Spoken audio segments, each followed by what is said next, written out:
Hello guys and welcome to another lecture on Python lesson left in the last like conditional statement, and we are gonna see loops in this video.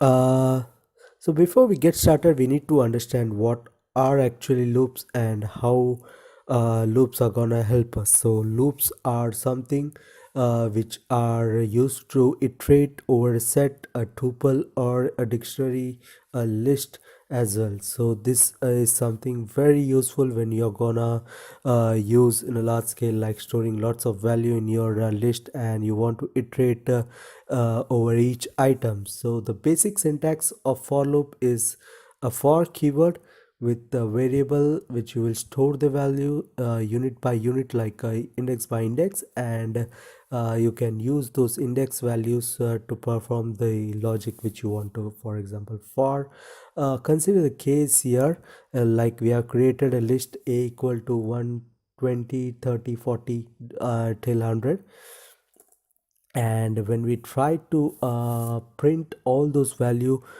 from a list, we are written like for I in a and the colon print I. So what it does, like it will print all the value from 10 to 100 in a single line, because we have taken each value in separate I value. So it will loop over the index of the set, and it will print out each element of the set of the list. The next thing what we are gonna see is the range word. For I in range 1 to 5. So 1 to 5, it states that you have to start from 1 and go till n minus 1. So 5 minus 1, it will go till 4, and we are trying to print those value in the range whatever it comes. For example, here it's to printed 1, 2, 3, and 4. Apart from that, if you want to specify, what if you don't specify those starting element, and you just specified like just a number like 20, range 20.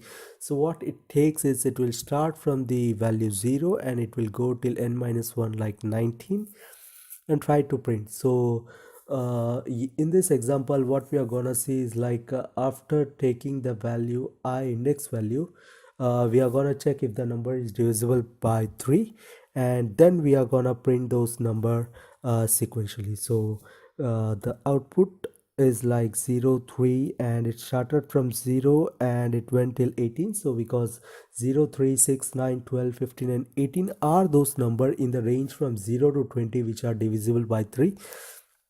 So that's why it started from 0 and it went till the number 19, and it identified 18 is the last number which is divisible by 3.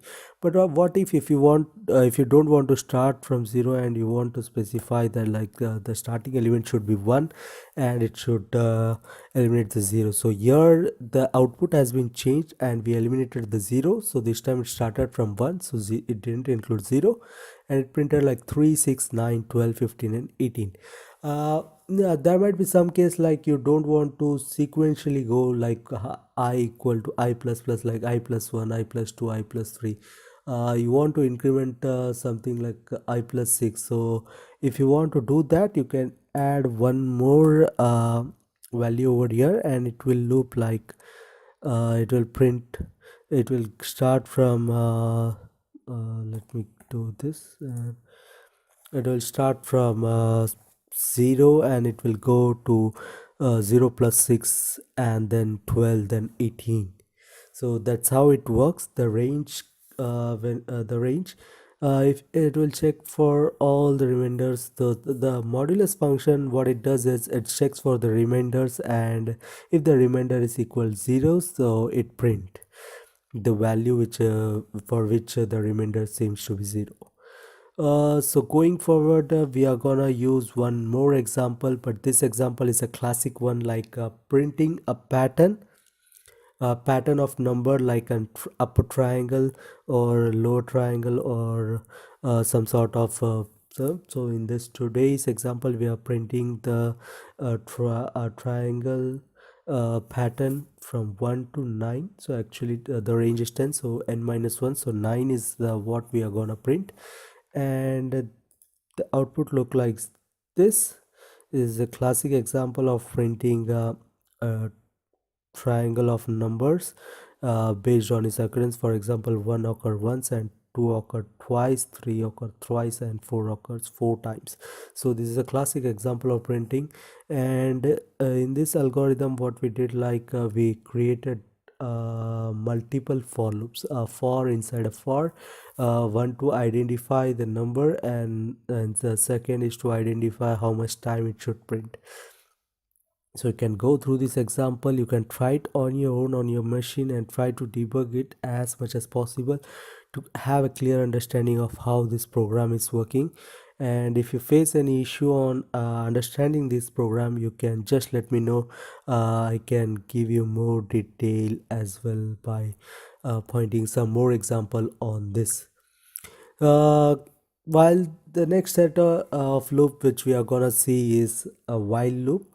It's little bit different or the same, but here you can mention the condition, like a while condition less than 5, like you could mention something where it starts and it checks the condition and it does something, or else you it doesn't perform those things.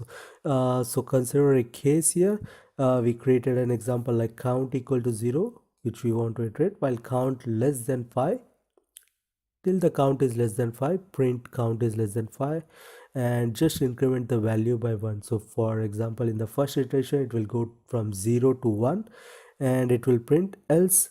Once it is greater than 5, it will go to the else block and it will print that it's not less than 5. So when we run this example, you can see that it started from 0, 0 is less than 5, then count equal to count plus 1, the count incremented to 1, and next again it printed like 1 is less than 5. Again the increment happened, 2 is less than 5, and it reached till 5. And once it reached 5, that 5 is not less than 5, it went to the else block and printed that statement. So a simple example on writing a while loop. uh, I think we can continue with break and continue statements as well. Why break and continue are useful, and how you can use break and continue statements in Python. Uh, Not to talk much more on this, but we can get directly go and check out an example and understand how break and continue works. So the first example is for the break statement, what actually the break does. So in this example, let me show the output first and then we will explain what it actually is doing. So we are trying to loop a string variable, string value 90 zeros, and the val will go from NINTY, and what we are checking, if val equals I. So we are checking if it matches with the character I, just break the loop and print the end. If it doesn't matches, if for example if I add here as a 0, it doesn't matches and it print all the letter from the 90 strings. And if it matches, it just breaks the loop and print whatever has been matched. But the continue is just opposite to what break does, and it just keep over that value what if it doesn't finds, or if it finds. For example, consider the same case and same condition. Here what it does is like it will print n, and whenever it matches it just keeps that value and it again continue with the loop. Instead of breaking the loop, it will continue with the forward and look for some other conditions. So here it skipped the value I while printing that, and it moved like NNTYZEROS, and finally it printed the end. So this is a simple example of how you can use break and continue, and these are strong because whenever you are gonna write an infinite loop and you don't have any condition, that's where break and continue helps you to rewrite and break on an exact condition.